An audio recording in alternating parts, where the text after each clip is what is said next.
Welcome to Soft Bites Podcast. Your life, your dentistry. We talk about ways to have more fun and meaning in one of the coolest and most rewarding professions in medicine. Conversations on how to bring awareness, create a healthy workplace, and provide emotional insights to make dentistry a fulfilling activity while making space for one's wonder, creativity, and freedom. Here are your hosts, Manuela and George Andre. Hello, everyone. Welcome to the Soft Bites podcast. Hello, Andre. How are you? I'm good. I'm good and relaxed. Feeling good and relaxed. And you? I just took a month off, right? Something like that. Not completely off, but I had to maintain certain meetings that I already had scheduled. But yeah, I was able to disconnect from social media. I was able to take. Nice. I was able to disconnect, so it was really good. It was really good. And you working? Yes, I've been quite busy. I don't feel tired, honestly, but because I've been taking very good care of myself. I've been prioritizing sleep, nutrition, exercise. But I've been quite busy. I've been quite busy. Yeah. But but by the end of the year, I'll have a full month off, and I also have some travels in between that I will relax. And also, a big burden has lifted from my shoulders because I was a speaker in a meeting that was quite stressful, let's say it. And after that, I feel like really pretty relaxed, honestly. I can't complain, honestly. I can't complain. We are going to talk about positive things today. Do you think that develop the capacity of us developing this positive feelings? Because I believe that this is a practice, a training. Do you think that also contributes for that sense of not feeling tired? For example, because when you have a busy day, and if you fuel negative emotions, I think that will contribute for you to feel more exhausted and disconnected even from yourself and from the environment. But if you cultivate more positive feelings, does that have a positive effect on you also? I'm gonna use something that you use quite often. I mean, it needs to be intentional, right? Yeah. So you have to be aware. For example, I felt a little bit tired last week because I had to drive to the north of Spain to give a lecture, and I was a little bit tired. I was like, don't really feel like going, But the reason why I was like that was because I had just had some stuff to deal at work, So if I think that if you are aware of your own feelings, and if you look back at the day, exactly what were the things that happened that made you feel like that, most of the times you'll find the reason. Maybe you had some argument with someone, or maybe you just didn't sleep that much, or maybe something happened that you weren't.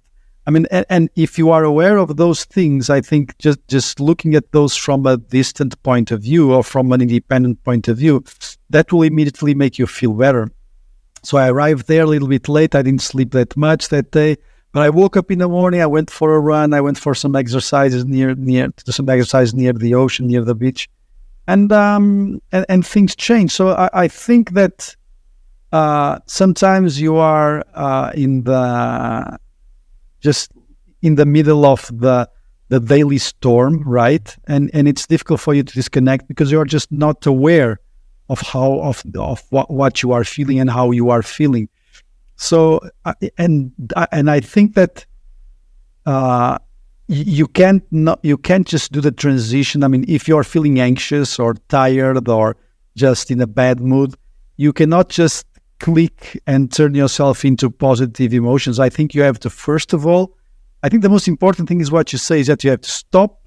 Okay, what is going on inside me actually? Okay, so this is what's going on. Okay, So I cannot just go from one mood to the other. I know that. So this is what happened.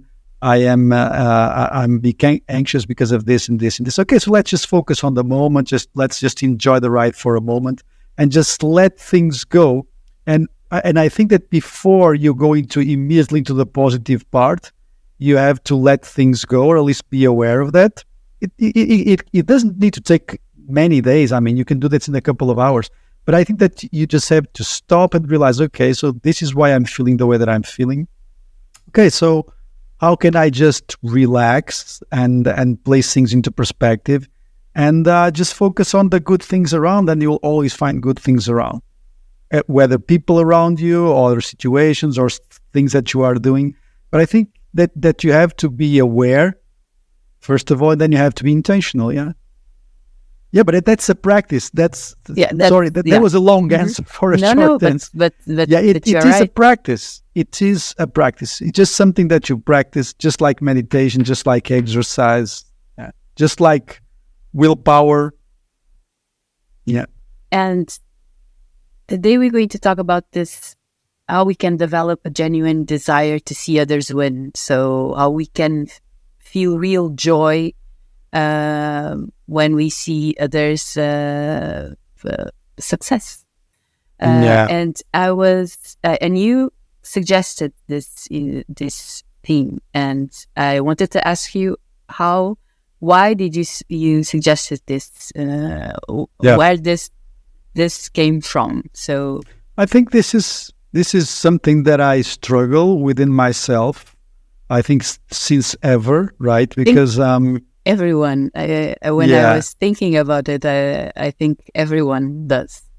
Yeah. So because we have this internal struggle, right? Because we have this need to survive and to be liked and to feel accomplished, right? And to feel special. But I think, and I suggested this.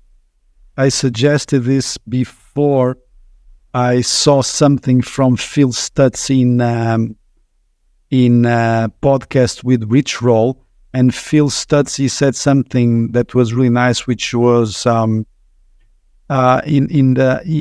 human beings have this need to feel special, and that can be money, recognition. I mean, there's a whole lot of things that make the individual feel special, but that will never be enough if that is not balanced with the contribution for the group, the feeling that you are contributing for the group, and those they seem opposite, and they are in a sense they are opposite in a sense. But he was telling that you can't just have one or the other. You need to have both, and you need to have them balanced. And he was quoting a guy called I think it was Rudolf Steiner, that and the way that you do that is through sacrifice. And he was talking about our concept. Even in my Instagram, I have it. I've placed this. I posted that last week because I really felt that was so special. And he was telling that this guy Steiner, he said that this is fundamental. You need to have both of them. You cannot only have one. And the way to be able to develop the capacity to contribute for the group, because let's be honest, initially your most primitive, your instinct is to help yourself, right? Is to focus on yourself. And he said that the only way that you can balance this focus on yourself and on the others is through sacrifice. And it seems a little bit violent, but it is true. You have to many times the things that you have to do, it may feel like sacrifice, and in a certain extent that they certainly will. I mean, in relationships, in group dynamics, in businesses, you have to you have to, in a sense, sacrifice yourself. But I think that the word was used in a positive way. So the way I understand that you need to sacrifice yourself is that you need to be intentional about it. And this is why I think that the title of this podcast is Training Yourself To, because I don't think it comes natural. I don't think it is something that comes to you naturally. Of course, it also depends on your education. It depends on many things. But I think that we all have a desire to prove ourselves in this world, right? And the recognition of the others. It's important. The need to feed your own ego, whether it's money or recognition or whatever. And I think that comes first. And the other part of understanding that there's only one way of making sense of that is to have that balance with the well-being of the group around you. And that can be a journey which is rational. You can learn about that, you can read it, you can say, well, actually, this makes sense. It's the way that we were wired. That's one way. The other way is to really have a lot of success and then feel miserable about that, right? I've never been like that, honestly. I think I've never had that point where I felt that I was successful to the point and empty at the same time. But I think it's especially if you are very famous or extremely successful in your field and really, really well known and very popular. I don't know, maybe a popular singer or a popular artist. I think it can really be devastating, and you can really come to a point that you eventually believe that actually none of that makes sense because you feel very lonely. And it's true. If you focus on your own success only, you will feel very lonely. And at the end of the day, we are humans and we need recognition of others and we need to contribute to others, and we feel very empty. So I think that whatever the path that takes you to this realization that the well-being of people around you is as important as your own well-being, whatever the path it is, whether it's more rational or more extreme, like a big crisis that forces you to look at other people, I think it doesn't happen by accident. Maybe if you are educated and you're bringing up this with perfect parenting or in a very, I don't know, on a very perfect environment, maybe you grow up into thinking this way, and that might probably be possible. But I think that for most of us, we still need to prove ourselves. Just to, at least on the Western world, just to get educated, go to college, or have a job, or whatever, or get married, or have kids, or make money, or whatever that is, or be successful. So yeah, that's it. That's how the idea came up. Do you think that in dentistry, sometimes it's hard for us to be happy for other colleagues because there's a lot of comparison, and and that comparison brings kind of jealousy? Yeah, sure. I think dentistry is not the only field where this happens. This happens especially now with social media, right? That there's comparison in dentistry. We've spoken about this many times. We have this. There's a lot. We were not trained to work as a team in dental school, and also because it's a profession that is highly connected to private. Sorry to interrupt you, but I think this connects with what you were saying. I think that we are not used to see the greater good for the community, like you said. Yes. Right? Yeah. We are not used. No one teaches us to see that your actions will have can have an impact not only for you but for the community of dentistry. I don't think that the dentistry and dentists think like that on the impact that they can have on the community, because just like you said. Yeah, I think that overall it's that there's like there is a lack of skills of emotional intelligence, because we are not taught about that. I mean, we may be curious and we may find for ourselves and look into courses and read books, but this is not something that is part of curriculum. Yeah, that's true. But I was telling that the fact that dentistry is mainly a private practice. It's very connected to aesthetics, and that marketing is very connected to the image. Yes, I think there's some and also dentistry is a mixture of medicine and engineering and aesthetics and the communication and marketing and so on. So this creates a melting pot that we all know, where jealousy and individualism and competition can really rise. I'm sure it's not the only, but also because there are a lot of dentists, right? Not in most countries, but in many countries, there's a lot of dentists. This creates competition, and yes, I think that the profession itself is not mature enough to see the good in seeing people around you thrive. I think it is. I think it's one of the reasons. Yes, and I think in dentistry that this happens. I think this happens. Yeah. Mm-hmm. I have to say that I totally agree with you. This, for you to be able to make this analysis about yourself, about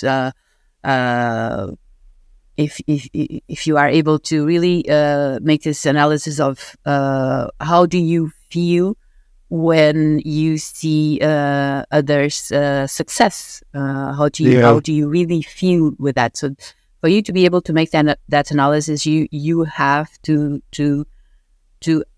start developing that self-awareness. You have to be really aware of what's going on inside. For me, when I can tell you that I was thinking about our conversation today, and I went back and I remember that there was a time that I made it intentional during my day to see if I spend more time comparing myself to others or celebrating others, and I use this mantra that I still use nowadays that's when I caught myself there on that position, which is celebration over comparison.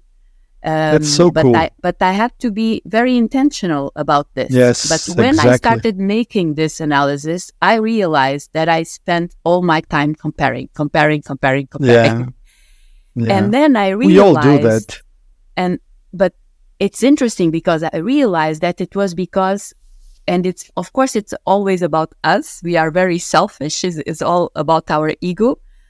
But I realized that I was focused on the impact of those that good news or whatever it was, that the impact that had on me. So I was not focused on that person's actions or on that person's success or winning, but I was focused on the impact that had on me. Do you understand what I'm saying? Yes, of course. So, and that was what causing.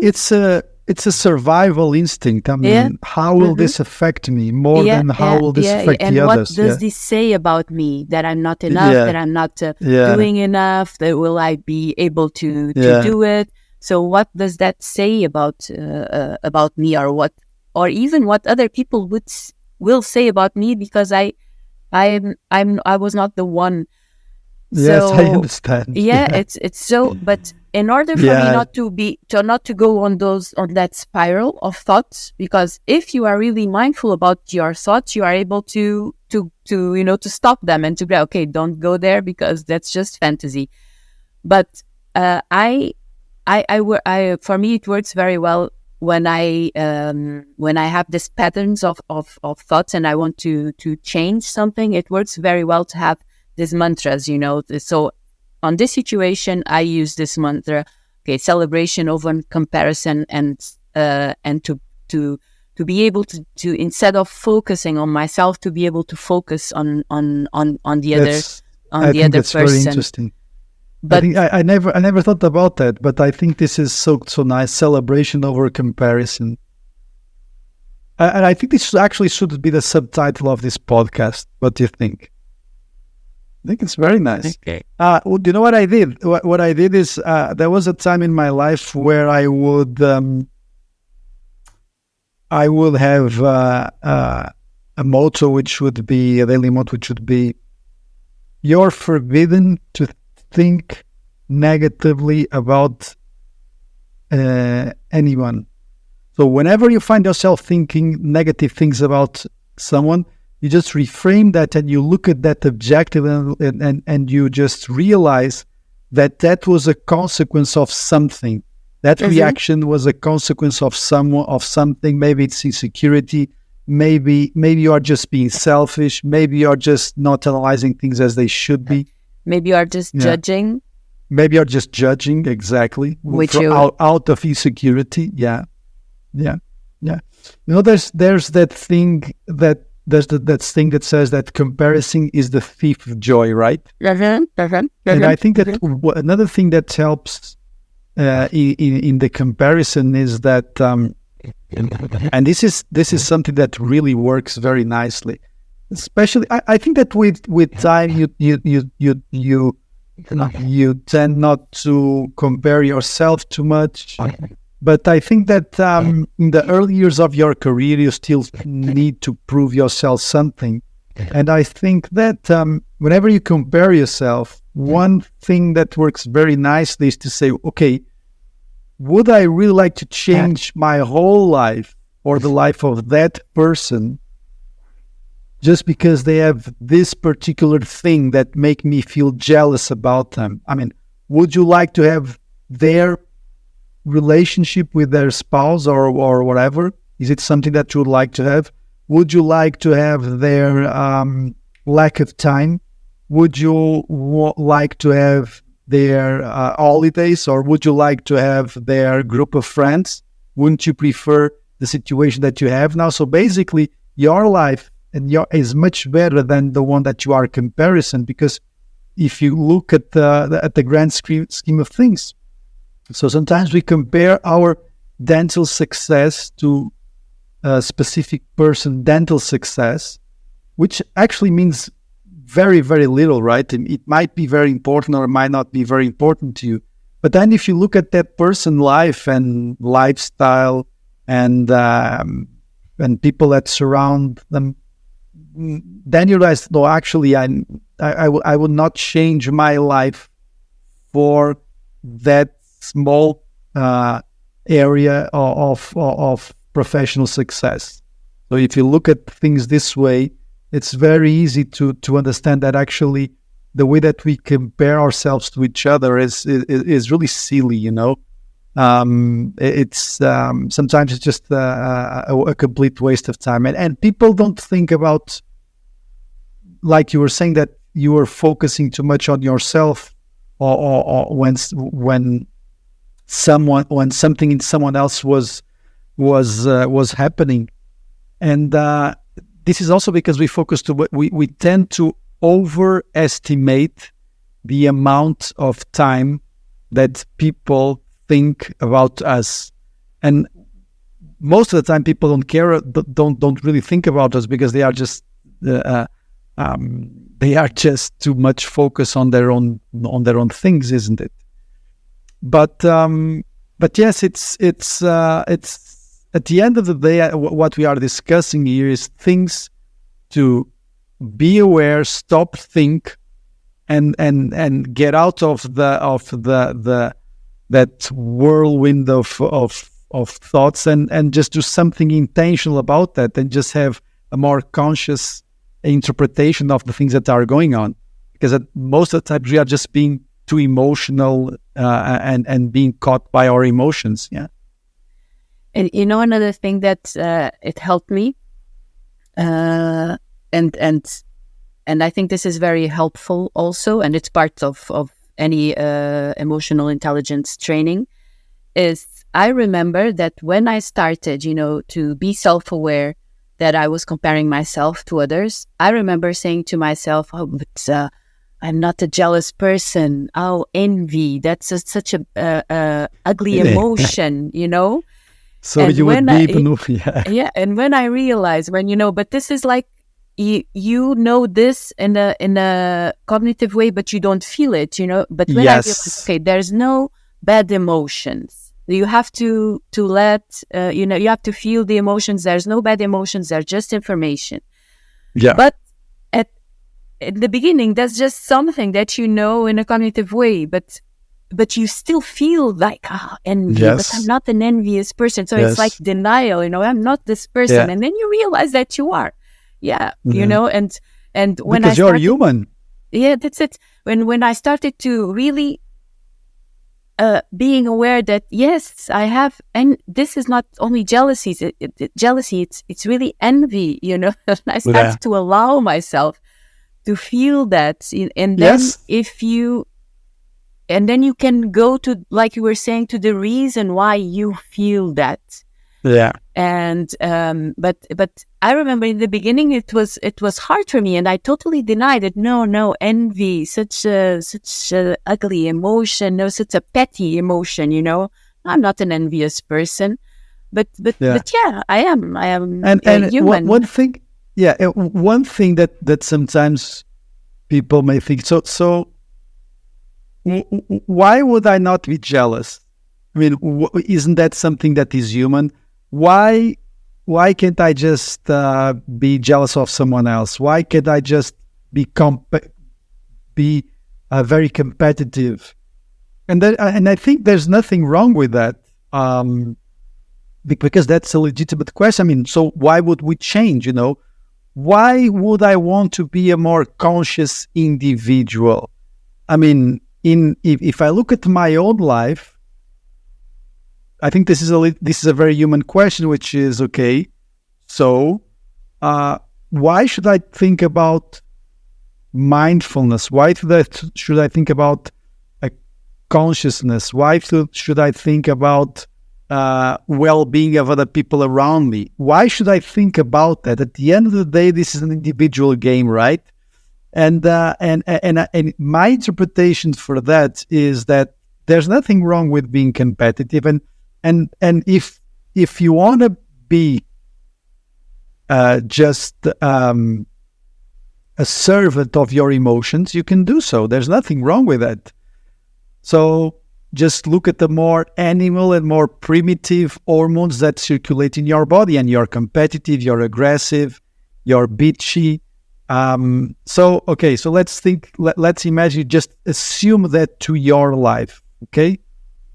So I think that the problem with that is that creates a lot of anxiety and a lot of stress in your body. That's number one. You won't feel, you will have a lot of stress in your body. That's number one. Number two, I think you'll have more problems having genuine connections. You'll have more problems having genuine connections, because no matter the person that you are together with, whether it's an intimate relationship or a professional relationship, they will always disappoint you at some point, or for some moments, because this is just a reality, right? Because these people are humans and they don't do this on purpose. So I think that being conscious and being attentive to the well-being of others is also a way of self-care, because at the end of the day, you'll benefit from that. So that is one thing. That's one way that I see it. The other way that I see that, which is a much more, I would say, conceptual and maybe a little bit more spiritual and more magical, is that I think that we as humans, we are also evolving emotionally And I think that there is something more magical that we should connect with. And that magic that you should connect with, and this is very different from person to person, but those feelings of that there's something magical about the world, and that this may be different from many people, but to feel that our existence is in itself magical, I don't think that is compatible with having very primitive and individualist emotions. I don't think that you can get there if you don't feel that you are a part of everything. Because at the end of the day, that is what magic really is. You just have the feeling that you are part of everything. And some people have this feeling in psychedelics, like we were talking before we opened the podcast. Well, we shouldn't. We it's not supposed to talk about that, right? But some people have that experience. But that experience can be just a walk in the beach. It can be in the relationship. It can be in the creative act. I mean, so I believe that search for those magic moments, those sparkles of magic moments that we, at the end of the day, if you are really attentive in your life, that's what you are really looking for, to feel whole with this thing that you call life. I don't think this is compatible.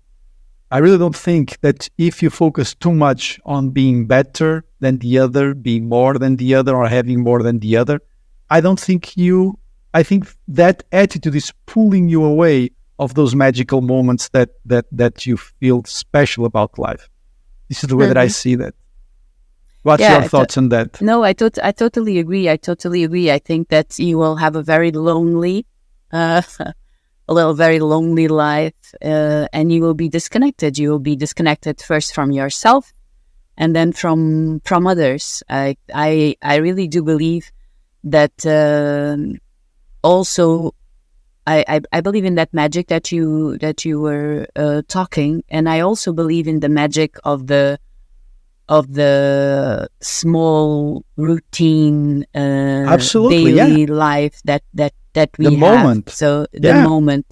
I think that if you really show a genuine interest in someone else, it's going to be really easy for you to show joy for the other person's success.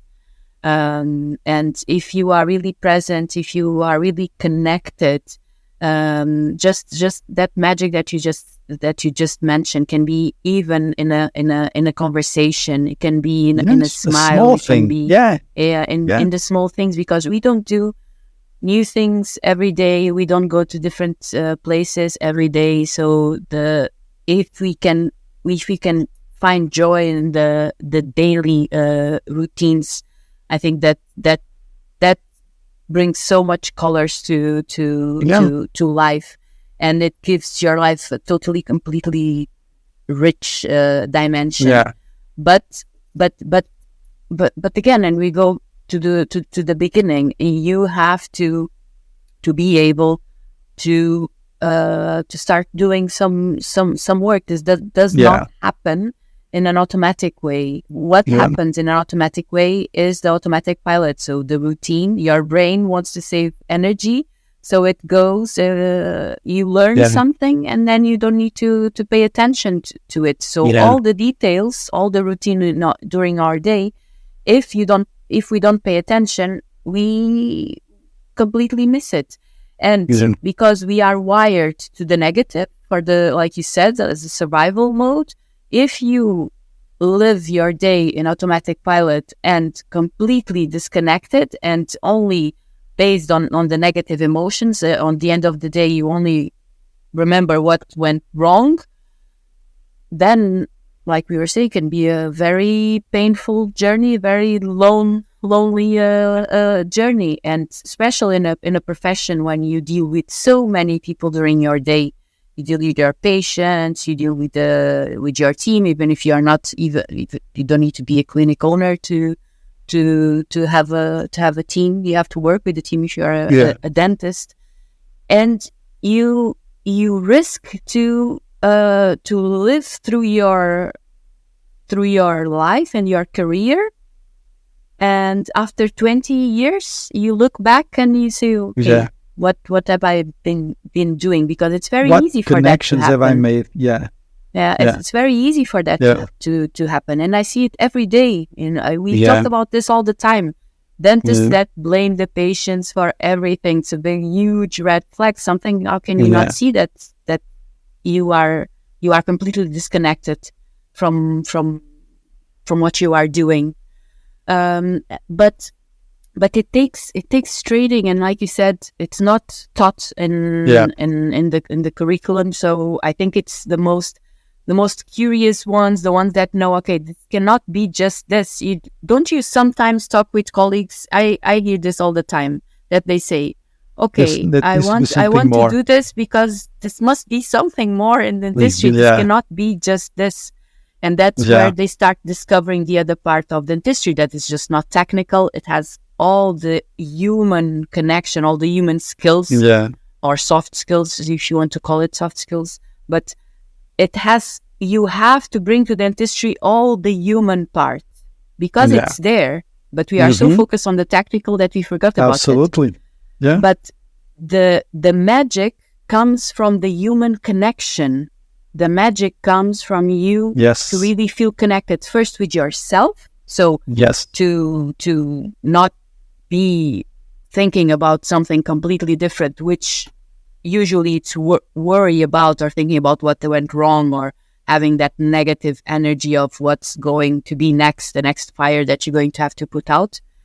But you have to be connected first with yourself, and then to bring that connection through your work and through your communication and through your relations to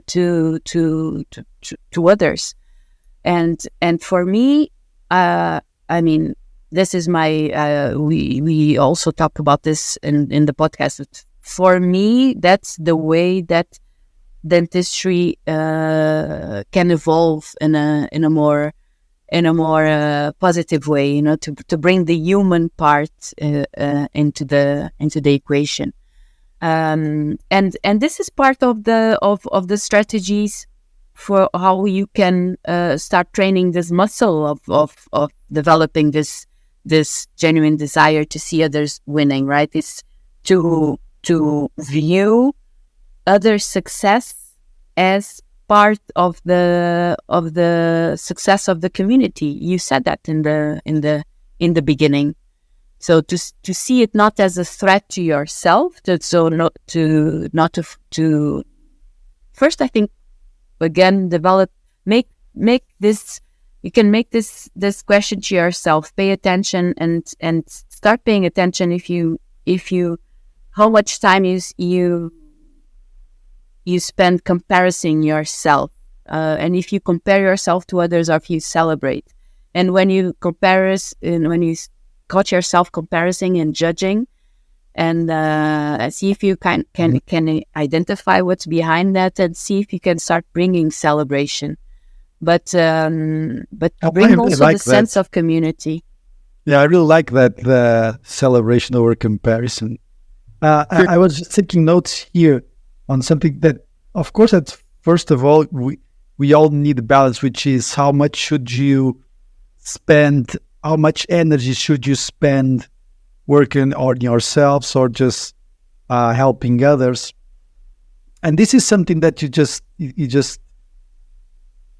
learn to do, I think. And just like everything, I mean, you cannot just go out in the streets and give everything of yourself, and like in a practice, you cannot just give, you cannot pay your associates or what team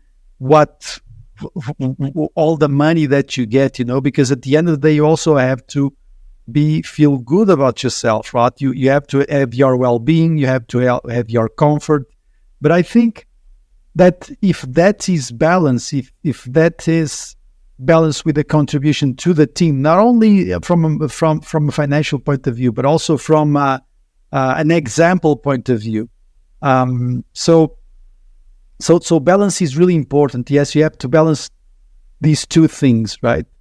And another thing that I was thinking about is that sometimes we may think, oh, okay, but my team doesn't deserve that. I mean, that person doesn't deserve that. I really would like them to win. I really would like to help them, but they don't value me. They don't value the effort that I'm doing for them. They are not worth it. They don't give a fuck about the practice. They just care about the money.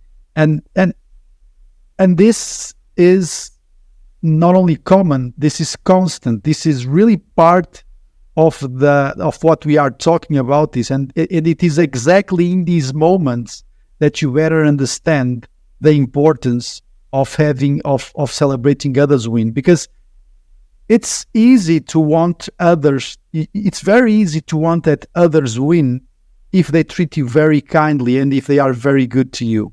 I mean, a dog is always going to be kind to you. So it's easy to love dogs, right? It's very easy. But humans, for example, they are not always kind to you. So, and I think this is really a key point here. And whenever I talk or think about this, I mean, does this person really deserve that I keep giving myself to help them? Is this really worth it? And that there's this quote from that book, The Way of the Superior Man, from David Deida. We talked about this book many times here. And the first sentence of the book, which I really like, which is, the way of the superior man is about giving yourself to the world, even if no one notices, even if no one cares, even if no one values that. And I think that, and sometimes I feel that even with my team, I say, well, actually these guys, that they don't deserve it because they just they want to leave early and they want to do this and they want to do that. And these are really small things. I really can't complain, but it's just humans that you have working around you. And sometimes you analyze their behaviors from a perspective of your own interest. And at the end of the day, they have their own lives and their own interests. And I think that if you try to see the other person's part, it's really important. But even if you really feel that that someone else is not being fair to you, and I'm not saying about having misbehavior or something that can eventually make you consider leaving them or firing them. I'm not thinking about that. I'm saying about sometimes small things. We want that everybody feels happy all the time around us. We want that everybody talks very nicely to us. But sometimes they just have a bad day. It's nothing serious, just the way that we interpret that it's just our interpretation of things.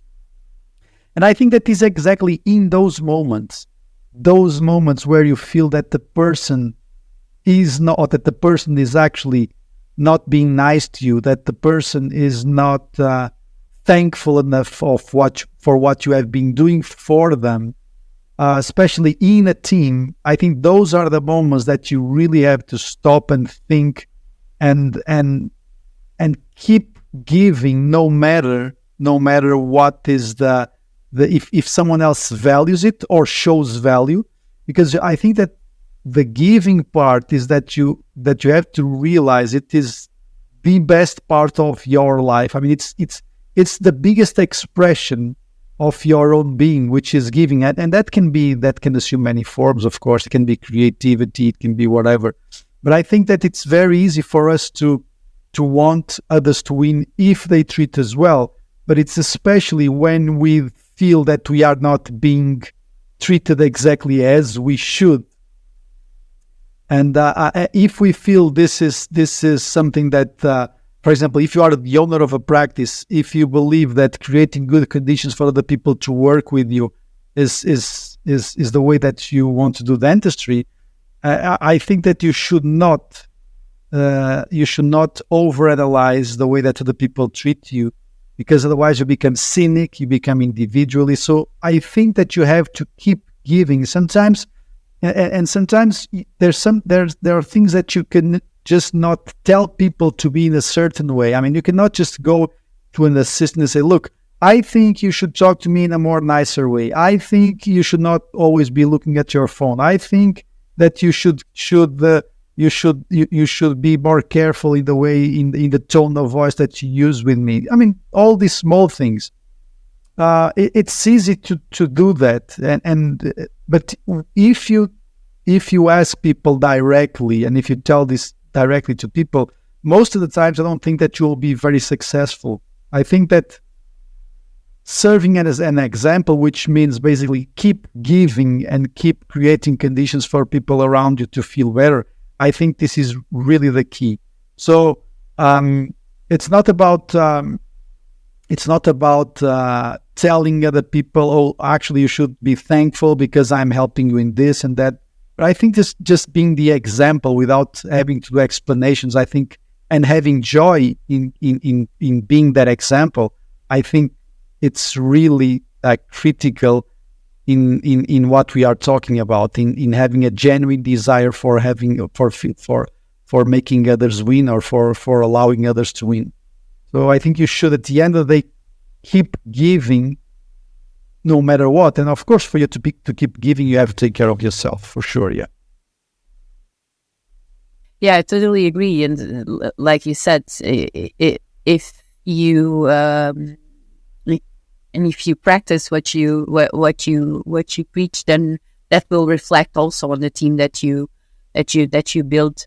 Because sometimes in the example that you just mentioned, when you are in a practice and you say, but these people don't deserve, and they are only for the money, and they don't do this or do that.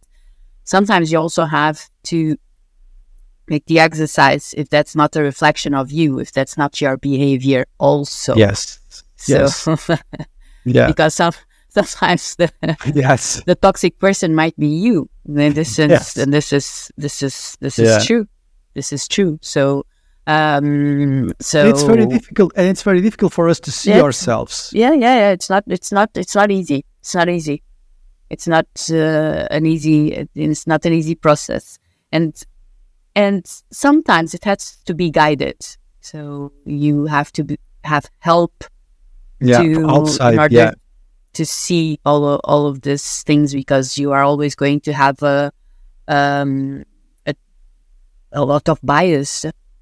I don't think that sometimes. I think it's quite often that you need some sort of maybe it's a book. It can be a book for some people, but having professional help or having some sort of coaching can be really helpful. Okay, good. That was a good, that was a nice conversation. Very nice conversation, and on very subtle conditions of the human condition, isn't it? Yeah, and I think that it's not something that we often see talked about in dentistry, especially in this team point of view, like you were saying. Yeah. So for you to be selfless in that way, and for you to be able to put yourself in the other person's shoes before reacting and before imposing what you think it should be. But I also think, and just the last thing I'm going to say, I also think that it has to be with one quality that I think that every dentist think that they have, but sometimes is not really, which is conscious listening.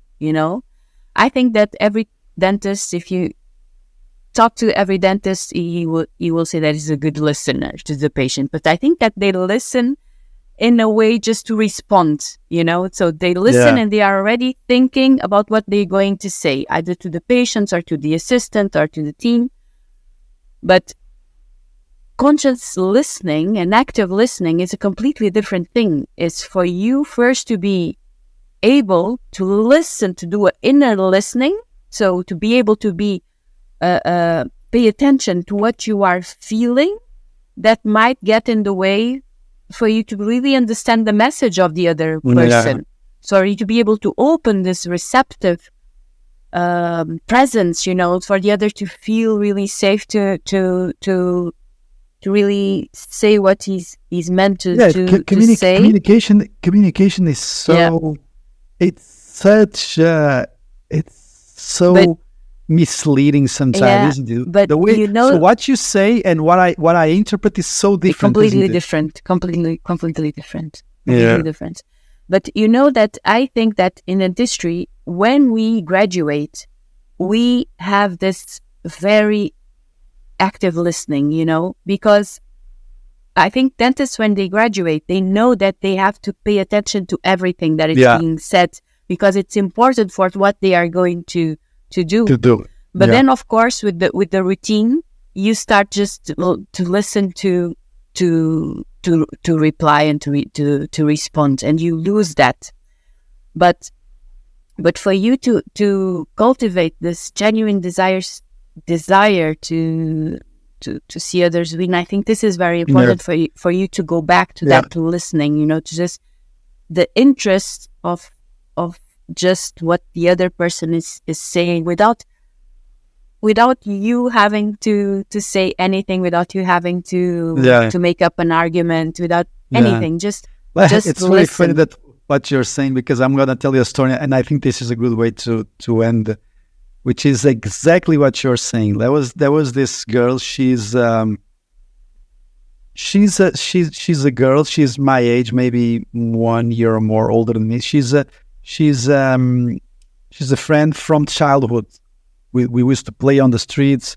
She's a very nice woman. She's a very pretty woman, and she's a childhood friend. And she had some dental issues, and she had to have like a very extensive rehabilitation that involved implants and stuff. And I was with her, and I was following her, and I was basically, she was being treated within a course because she had some financial limitations. So I brought her to a course, and I brought her there because she also had some medical conditions that she felt a little bit nervous. So I went there with her, and they did the operation. I wasn't seeing patients, and I went there with her because she was a childhood friend, and I just felt that she would appreciate that, and she will feel more confident with that. So they did everything, and then they placed the provisional bridge, and she was like maybe 2 or 3 days. Oh, I hate this. I don't recognize myself with these teeth. I know they are better, because she had a very protruded mandibular teeth. But this is the way that she saw herself in the mirror. I mean, she had like this big chin. She was a girl. She had this big chin. But she's a very attractive lady. And she said, oh, I hate this. I don't see myself. I'm completely unrecognized. I don't look like a human. Just really bad words. And she was also going to travel with her boyfriend to Barcelona in a couple of days. So I don't worry about that. Don't worry about the aesthetics, because this is just provisional. And on the 10th day, if people don't like it, we change it so that you don't need to wear the provisionals that you don't like for 6 months. And this is WhatsApp, all through WhatsApp after the surgery. And I was like, fuck. I mean, I was so cool with her. We made her a special price. I brought her there, and she's complaining about this, She's saying that this and that and that. And my first reaction would be to say, look, you are overreacting. You're just being bitchy about this. You are overreacting. So please behave. That would be my first, just stop bitching about that. I mean, look what you wanted. You wanted to be without teeth. Don't you value this? And then I just realized, I was like, hey, this is perfectly normal. I mean, she's not a dentist. This is the way she is. I mean, she doesn't have a dental degree to understand what's going on. And yes, the balance that you have to answer and say, look, no, you are not disfigured. We will sort it out. Don't worry about that. The only thing that we are concerned about is for next 6 months to see if the implants go okay. But then for the aesthetics, just calm down. You'll be fine. Don't worry. We'll change everything. So you are assertive in a way, but you are you are not judging her. Empathetic. Yes.